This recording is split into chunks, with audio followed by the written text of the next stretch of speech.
Ladies and gentlemen, welcome to another episode of the Beyond Seven Figures podcast. Today's guest is a good friend of mine. I actually see him every morning, depending on the day, either 5 a.m. or 6 a.m. Maybe I'm a glutton for punishment because all I do is get put through a lot of pain and, dare I say, pleasurable torture.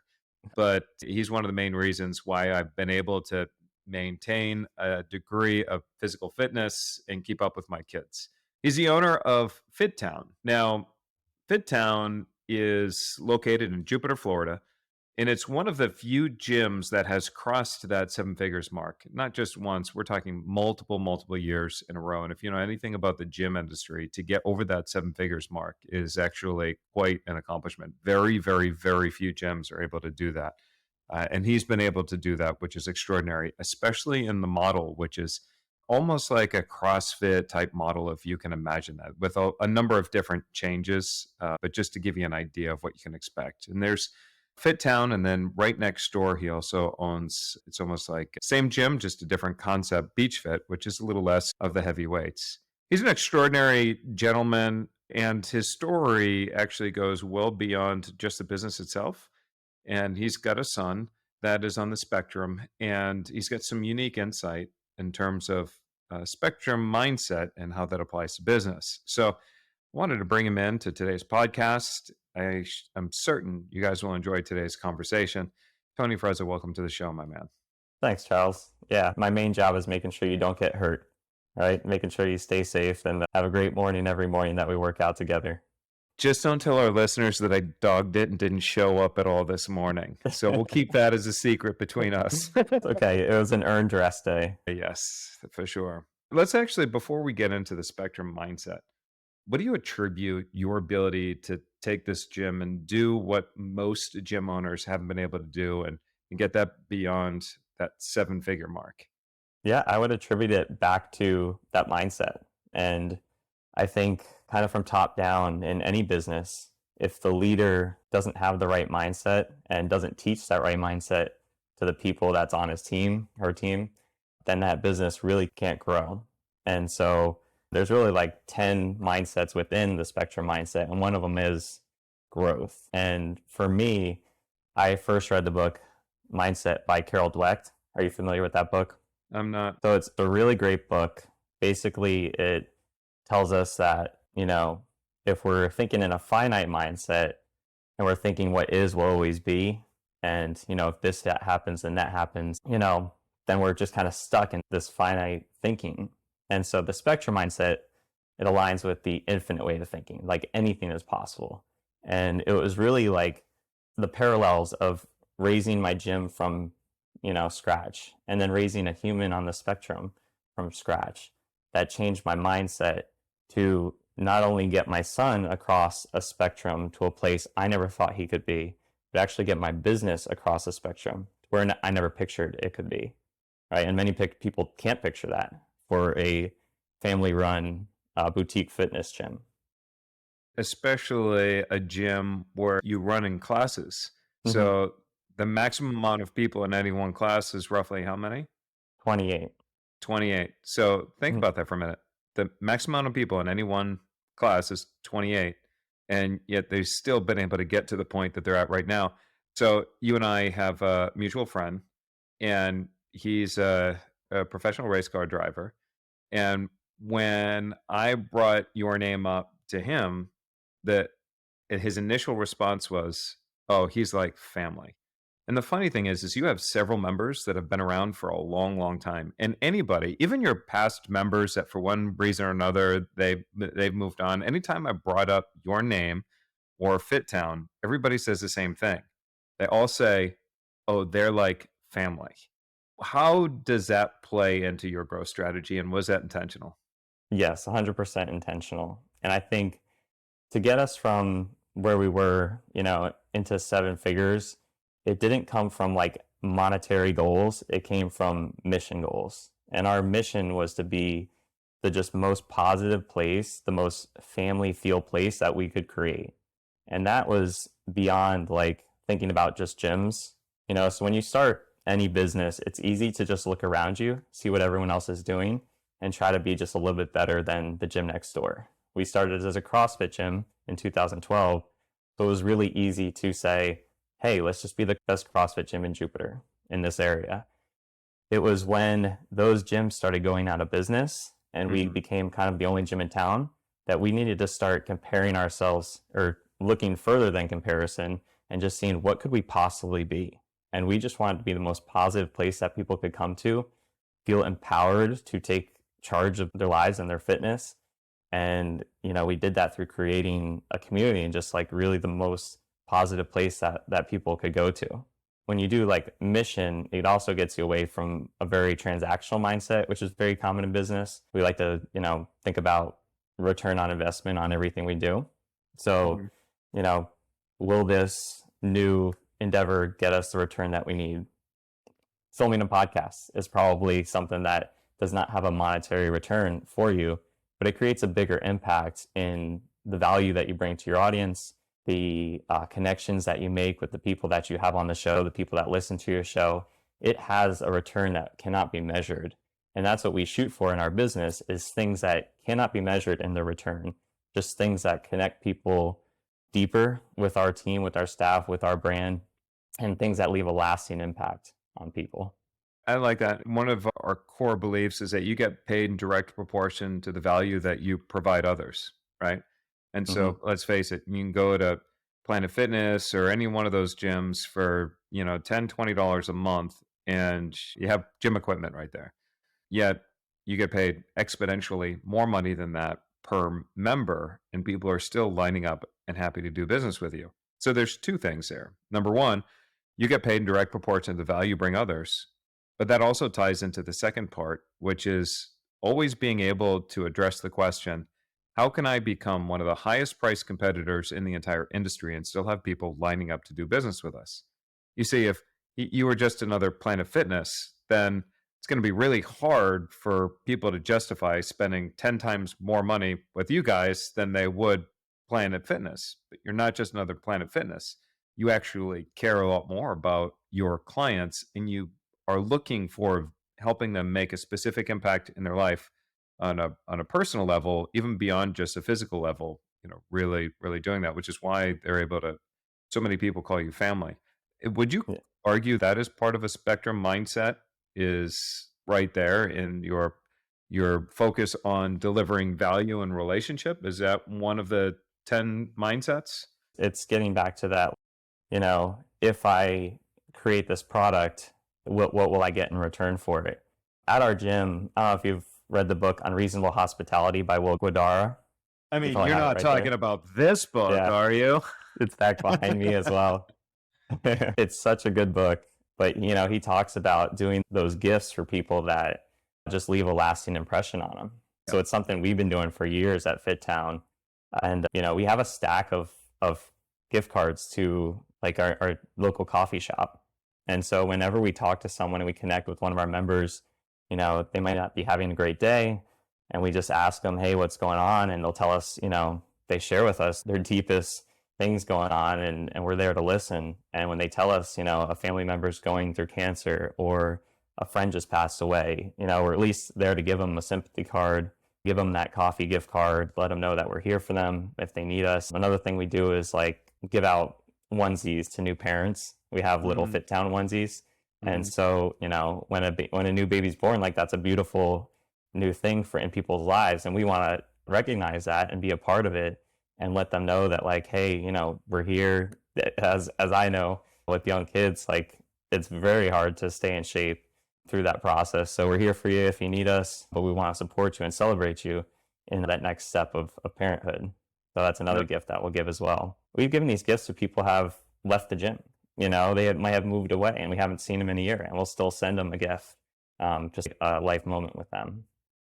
Another guest that we had on the podcast not too long ago says that his core focus is delivering sauce to his clients. And that sauce stands for seeking to achieve an unforgettable client experience. And as a result of that sauce, he's able to be one of the higher priced competitors, but also benefits from endless amounts of word of mouth and referrals, because that experience is so good. People feel compelled to tell people about it. And you've got a lot of word of mouth. In fact, and preparing for this podcast today, just for fun, I decided to see what the reviews were, the Google reviews on FitTown. And there was something like 355 or so Google reviews on FitTown. And you had an average of a 5.0 rating. That is almost unheard of to have such a strong rating, especially with as many people as have been giving you that rating. So it's a testament to everything that you're doing and how great it is. But let's go back on the spectrum mindset for a minute. Just Mhm. for context, can you give us a little understanding of your son and kind of where he is on the spectrum and the different challenges that you've been faced with? It's definitely brought its challenges along the way, good challenges, right? It's grown me to write this book and hopefully share some experience that will help grow other people. And so my gym, we started that in 2012, and then my son was born in 2013. My daughter was born a couple years after that. And so, we got in that rat race of growing a gym and growing babies. And it was, always trying to find that work-life balance kind of craziness. But at 3.5 years old, my son was asked to leave his preschool and they kicked him out of school. At this point, I had already started doing some mindset work to help, kind of our business get through that stressful time. And I looked at that opportunity of him getting removed from school, like, all right, how do I get him back into school? Like, I'm going to make sure this kid gets all the support he needs to grow and get back into school. Because it was through that we had first learned that he was on the spectrum at 3.5. Not only just a year and a half later after that, through, working on his nutrition, working on supplementation, private tutoring, a special autism class in school, he was able to be accepted back into a regular kindergarten class. And at that time, that was the biggest win for us, in a year and a half to help him move across that spectrum so much. And then he wasn't in kindergarten, in a normal kindergarten class for about a year. And then COVID hit, which again, Oh, threw an obstacle at us to say, here is a boy with communication disabilities, and he's trying to learn through Zoom and teachers with masks on. So he came home and that's when our homeschool journey started. And my wife has been homeschooling my son and daughter ever since then. And wow. in 10 years of my son's life, 8 years of my daughter's life, we have just learned so much together. I've seen my son go from someone who wouldn't talk to others, constantly threw tantrums, just was always, I say, inflamed with, just this tension and kind of like an anger. He's just so far across from that boy that he used to be. He's outgoing, he's kind, loving, and these are all things that I never could have pictured. So he constantly transformed us as he went through this transformation. I want our listeners to pick up on one thing. And you actually used the phrase opportunity when it came to your son being kicked out of preschool. You said, we had this opportunity where he was kicked out of school. And most people would have phrased it differently and said, we had a problem. He was kicked out of school. And it just kind of goes back to, we've had guests on the show that are doing hundreds of millions of dollars, guests doing several 8 figures and multiples of 7 figures and whatnot. And our most successful guests consistently, one thing in common, and it is mindset. And very rarely do they talk about problems being something bad. It's all opportunities in that moment. And, the Chinese figured it out many years ago with their yin yang. Every negative comes with an equal and opposite opportunity Mm-hmm. and positive. And you've clearly found it in that moment. Yeah, and one of the things that I learned from the book Mindset, when you have a growth mindset, you're seeking failure. And the people that get the furthest in success in business are the people that look for failure the most. You're seeking failure and feedback because every failure gets you a step closer to a success. Wow. Fascinating. Yeah. So you're And almost I think celebrating your failures. of course, in a finite mindset, you think, people are giving gifts that you'll never get. And you're thinking that so and so just has smarts, wisdom, wealth that, they were gifted and that's why they're ahead of you in this. And really, there's no such thing as an overnight success. Everyone that has made it to where they are have had failures that you've never been able to witness. I strongly believe that people that have gotten the furthest have failed the most. It's funny. I was listening to an interview where Elon Musk's ex-wife was asked, "What does it take to become a truly successful entrepreneur?" After watching Elon and whatnot, and her response was, I've learned that the most successful entrepreneurs on the planet are able to handle a certain level of stress that most normal people can't handle, which is what makes them successful, is that they can handle the stress that most normal people can't. So mindset definitely plays a big part. Now that mindset that you mentioned, how did that play out? Where every challenge, was really an opportunity. 2020 had to be one of the hardest moments in your business career. I mean, they literally shut your gym down. People weren't allowed to work out for a period of time. Did you maintain Yeah. that same mindset of, hey, this is an opportunity in disguise?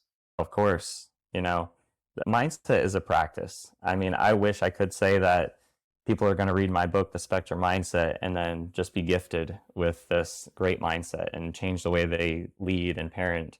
But that's not the case. Like, you need those obstacles to ingrain that right mindset in you. And COVID was a big one for us. What I think we did best during that time, and what anyone can do in hard times, is just be honest with everything that's happening. So I think a lot of people during COVID just wouldn't accept the changes that were going on. And one of the elements of the spectrum mindset is acceptance. It's all about accepting really who you are, where you are, so that you can actually move along a spectrum. Right. So I would encourage people, like, if they're in a tough time right now where they have big goals to get somewhere, lay out that spectrum, draw it out, draw out a line that just goes across a whole sheet of paper, and then put yourself on that spectrum. Say, I'm right here right now, and I know I want to get way down the spectrum. I want to make 7 figures, 8 figures, but what can I do tomorrow? What can I do, this week that's going to just move me from here to there on the spectrum? And if someone can do that in the hardest of times, then they're going to find themselves 10 years later way across the spectrum that they didn't know was even possible to get to. So your book, The Spectrum Mindset, and I know tomorrow when I meet you, we're going to do a book swap. I'm going to give you a Yeah. copy of the Predictable Profits Playbook. I'm going to grab a copy of the Spectrum Mindset. So the Spectrum Mindset is actually applicable for parents that don't have children with autism. Is that correct? I want this book to be relatable to anyone that has to lead anyone, right? So anyone that might be leading a business, an organization, there are principles within the spectrum mindset that's going to help you be a better leader overall. The stories within the book are about the journey that I had with my son. There's a bunch of stories about, when he was 3 and 5 and 6 and so on, that will resonate more with parents. But overall, I hope the messages help any leaders that are leading someone else. What would you say maybe some of the current business myths are that exist that could be broken with the Spectrum Mindset? I think one of them is, like, we kind of mentioned it before, like with the gift giving, that business has to be very transactional. Like, you can give something and you can do something for others without having to expect a certain return. So, you can give gifts, you can do certain things, do podcasts, do things that just make an impact on people, help you connect with people that don't necessarily have a straight up return on them. Another one I think is, like, I had this one big, was like, there's limited slices of pie. They're the people, in your industry, and you're always trying to steal market share. I believe that's a myth, because I believe that the pie can be grown for everyone to enjoy greater success. And sometimes it means actually getting together with your competitors, and someone you might be trying to steal market share from, getting together with them to try to see how you guys grow the pie together and kind of find a new rival, right? We say in the gym industry, it's like we're kind of fighting Netflix, not each other. Ah, interesting. So have you used that strategy yourself where you've aligned with a competitor, and what did that look like and how'd you do it? When some of these other gyms were having hard times, we got together and we ended up combining with some of the gyms in our industry, but really just sharing. Like, the gym industry is one of the most, I'd say, cooperative industries I've seen. I haven't seen many industries, but in this industry, like, everyone is sharing information. There's so many groups, so many masterminds where people are just open books and they're just like, hey, this is my experience. Hopefully it can help you. And I think there should be more of that. I know, you're part of groups like that that are sharing openly, and I think there's incredible value in that, especially across industries as well. I would say that's been a big thing is like, we'll learn from, I'll talk to, my pastors at my church just to see what they're doing to engage community and take advice from them. Well, here's the other thing that I find interesting, right? So common wisdom would say, oh, if you want to start a gym, then you want to make sure that you start a gym that's applicable to as many people as possible. And then look at your competitors, find out what the price is, and then match it or maybe come a little bit lower than what they're at. Offer a bunch of hype, get people in there, and then from there, do whatever you can to raise the prices, offer all these accessories and everything else to get them to just continue to spend money with you over and over again. And then of course, the majority of those, they're not even coming close to $1 million. In fact, they become more hobby businesses where the owner takes home somewhere between $40,000 and $60,000 a year, but they get to work with some of their best friends, and so they like it, and it's worth it, and so be it. It is what it is.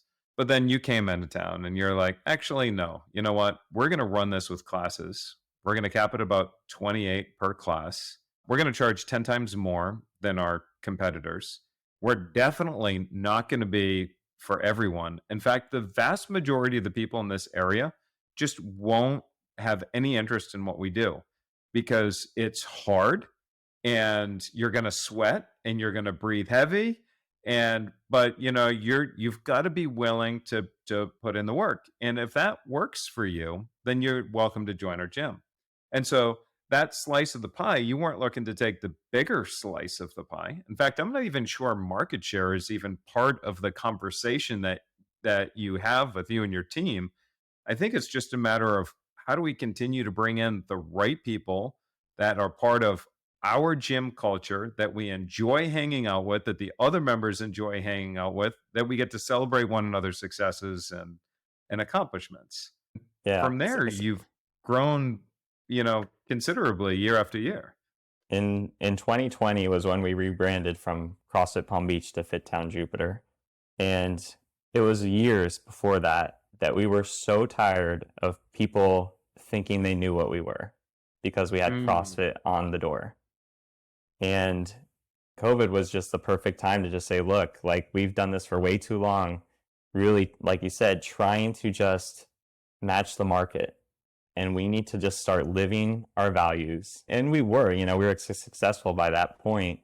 But getting to rebrand really got us to just be on the same page of like, this is who we are. And we don't care who is going to tell us what they think we are.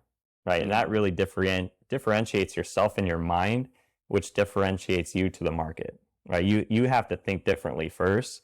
You have to think that you are different in order for your market to see you different. And that was just a complete mindset shift when we got to actually rebrand the, stickers on the door, the decals on the door. Got it. So now where this is the Beyond Seven Figures podcast, you're going to give our listeners some of your biggest, best advice for taking their business beyond seven figures. What advice would you give them? I would say one of the biggest things is focusing on the mission, right? Focus on a mission and a movement that is bigger than any money you can get in return. I think money follows movements rather than products. So if you truly want to make a lot of money, start a mission, start a movement. I'd also say, and we mentioned it, but investing in your mindset. You got to do the work to invest in your mindset, help your team invest in that mindset, everyone that's around you. A team that thinks with a similar mindset is a dangerous team. They can do a lot. Money follows mission. That's a bumper sticker right there. What do you say to the entrepreneur that says, my mission is just to become rich? I mean, my mission is to make as much money as I can. My mission is to make millions of dollars a year, which is, when you think about it, most people become entrepreneurs because they want two things: more money, more freedom. Right away, they figure out, damn, I can't get more freedom because I'm working more than if I got a job. And then they're also realizing it's a lot harder to make money than they thought. What do you say for those people that are in it to make money? I think there's a deeper reason. As I've encountered in the fitness industry, there's a lot of people who want abs. And it's not until we ask, well, why is that important to you? And then why is that important to you? And then why is that important to you? Do we actually get down to the root of their wants? Mm. And so I would ask the three whys, as they say, and try to find the deeper why, because I'm pretty sure there's one there. And I'm pretty sure there's a mission there that I would like to uncover with that person. That's awesome. I wish I could quote it, but I remember way back when Richard Branson was asked a question about just money and the purpose of business and whatnot. And he said something along the lines of, well, if you're only in this to make money, then get out, something along those lines. Because even for himself, his mission really is just to do things better than everybody else, offer better client experience and so forth, and put his employees first, and create an environment where his employees feel taken care of and welcomed and so forth. It is Yeah. true. And that's another thing is it might be easy for the leader to have money as the motivation, but as far as the team goes, the team usually needs more than that Yeah. goal, right? So when the owner can have a goal that goes beyond money and passes that mission down to their team, then that's when, I think that's when they're really on track for something great. And we've all been in those experiences where we've walked into a business and we feel like we're always being upsold, or the only thing that they care about is money. And it definitely feels transactional. And there's no loyalty to that business because you almost feel like there's no loyalty to you. And you just kind of jump out. In fact, most auto dealerships are kind of like that. You walk in and you just feel like you know the game. You sit Yeah. there, you find a car, you negotiate, they fill your head with a bunch of hot air, and then they play the game of, hold on, let me talk to my manager. And they're probably walking in the other room, having some coffee, wasting time and going back and forth, wasting your time. And then you look at another car buying experience, say CarMax, for example, which has taken off massively, done really, really well. Let's say you can come in, we'll give you an offer for your car, we'll pay you premium dollar for the car. There's no negotiation. Try any car you want on the lot, take it home. You have 30 days or 1,000 miles. If you don't like it for whatever reason, bring it back and we'll refund you 100%. Anything goes wrong with the car over 90 days or whatever it is, we'll take care of it, full expense. The thing is, at the end of the day, we just want you to be happy. You could go into CarMax, come in and out of with a car of your choice for like under an hour, because their whole focus is, well, if we're going to be playing in this market, we're just going to have to deliver an exceptional experience, because if we deliver an exceptional experience, then we'll be able to outcompete all those other dealerships that might have the better names and so forth. So you look at another commoditized experience, historically being shoes. A Nike is a Nike is a Nike, no matter which way you cut it or slice it. But Zappos was like, all right, well, how do I come in and not compete on price, but still be able to capture some market share? And they said, well, our experience is to deliver a wow experience. No matter which way you slice it or dice, we got to wow our clients. And unlike most e-com businesses where they try to drive people to only do their business over the internet and they hide their phone numbers, Zappos is different. They're like, let's get people on the phone. Let's build that relationship. Let's show them that we care. And they turned around and, they ended up blasting their way to a $1 billion+ company competing at a very commoditized space. And Nike is a Nike is a Nike. You're not going to get a different Nike just because you're buying from Zappos. Historically, you just look at all these companies that have put that mindset first, that have put the client experience first, that are looking to deliver something much bigger than just a transaction. And those are the companies that continuously end up leading their category. Oh yeah, it's adding a level of care, I think, to the product. The car buying experience should be, I think I've had 3 cars my whole life so far. Like that's a big deal to purchase a Yeah. car, and it should be a positively emotional experience where, they're taking pictures and they're posting to social media and say, this was amazing. I got my car here, and they were so great. Instead, a lot of times you do end up leaving feeling a little slimy from those places.